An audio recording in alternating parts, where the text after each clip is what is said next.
Hello everybody and welcome back. Today I'm going to be going through some common questions regarding seed starting. For example, why should I start seeds? When should I start my seeds? And how do I go about doing it? If these are questions that you've also been asking yourself, then I encourage you to stay tuned.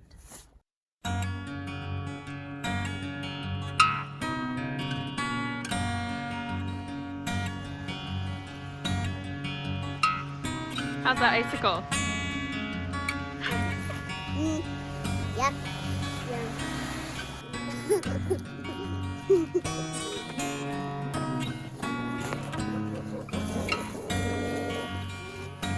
Watch out, she'll get you.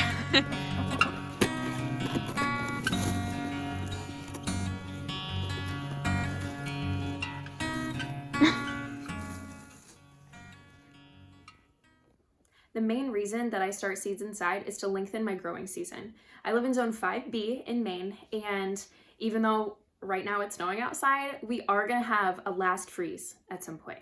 Our growing season is only about 150 days, so crops that are like peppers or tomatoes that really like a lot of heat in order to produce fruits, they need a longer growing time than things that I can direct sow.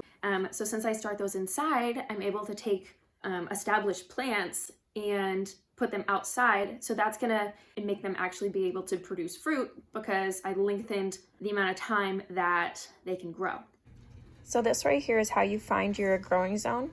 You go ahead and just enter your location into this website, or you could just Google it, but this works too. This is a really good resource actually for when you do start your seeds. So this says our last frost date is May 11th. Scroll down and it's going to give you the best times to start these seeds. So this is like the start indoors, transplant, or then if you just need to start the seeds outdoors. And it goes through every plant or every type of seed for your specific growing zone.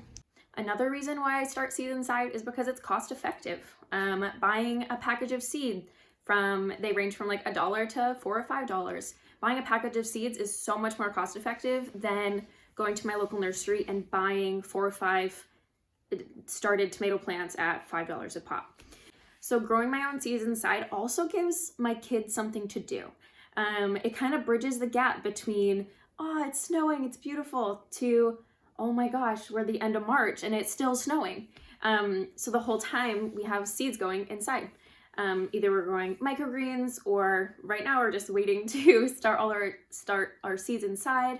If you're like me and have 3 under 3, then you know that kids get kind of bored kind of fast. But having seeds that are growing inside, they're always changing. The kids get to like be involved with the whole food growing process because they get to water them and watch them grow. And I think that's amazing. I think kids being able to know and see where their food comes from is a huge thing.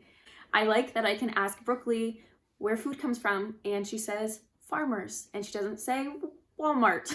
So, I also love to start my own seeds because I know what's going into them. I know what kind of fertilizers were on them, what kind of soil was used. I know if they're organic or not because I'm the one who made them that way. Being able to know what's going into my food makes it so I can grow healthier foods for my family. I'm going to show you my spreadsheet that I made, and it's going to show you all of the crops that I'm growing this year. You can see here the plants that I'm going to plant, when I plan to start them.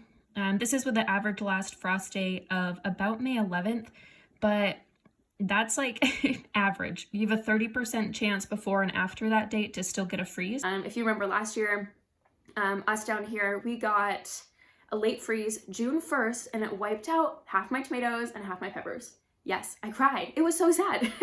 Like I put in so much work into all those seeds and then the frost came.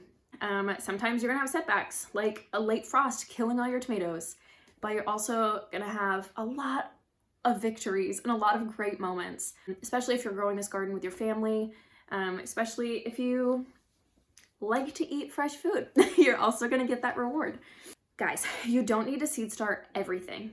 I say that meaning you don't need to start all of your seeds inside. There are crops that do not like their roots to be disturbed, like For example, carrots or peas. They don't do well if you're growing them inside and then you transplant them outside.